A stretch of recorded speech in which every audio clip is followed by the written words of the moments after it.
I came to New York City in 1991.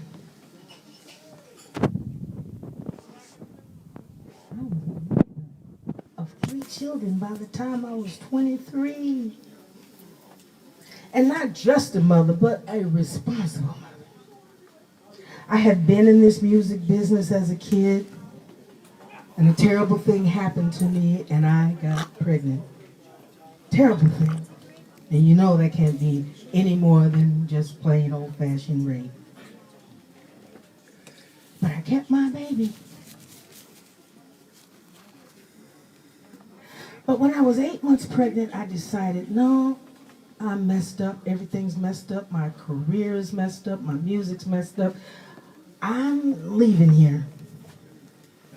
And if you remember in the song, it says boxcar, but I said got myself in my pop's car. I got my daddy's car,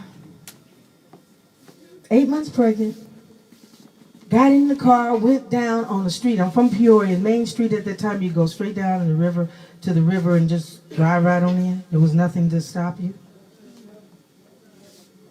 That's what I did.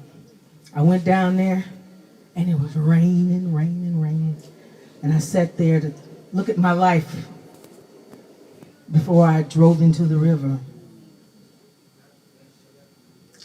And then I get a knock on the passenger side, and I rolled down the window, and I'm talking about rainy night in Georgia. It was really raining. I rolled down the window, and it was one of the town winos that Richard Pryor used to talk about on his albums.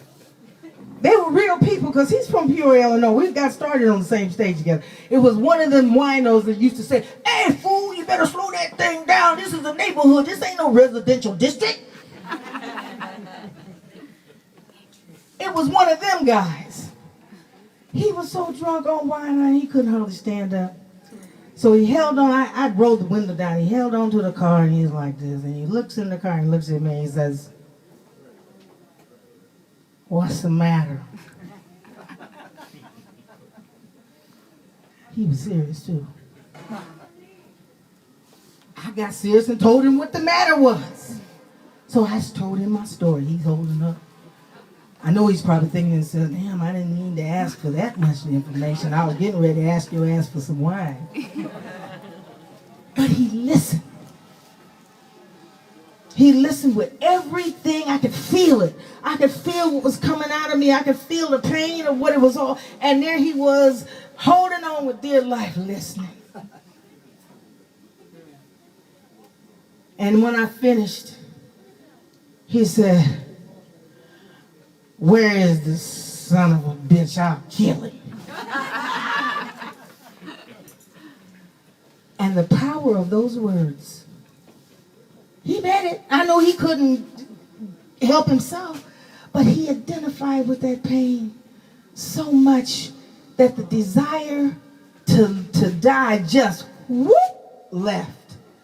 There was so much joy in my heart, so much happiness that there's somebody that cared what I was feeling. They really cared. He really cared about what I was feeling.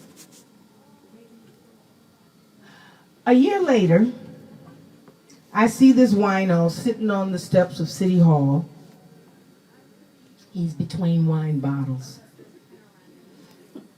So now I've had my son, and I named my son Craig, and I went up to him. There he is sitting there. I said, "Could you tell me your name, please?"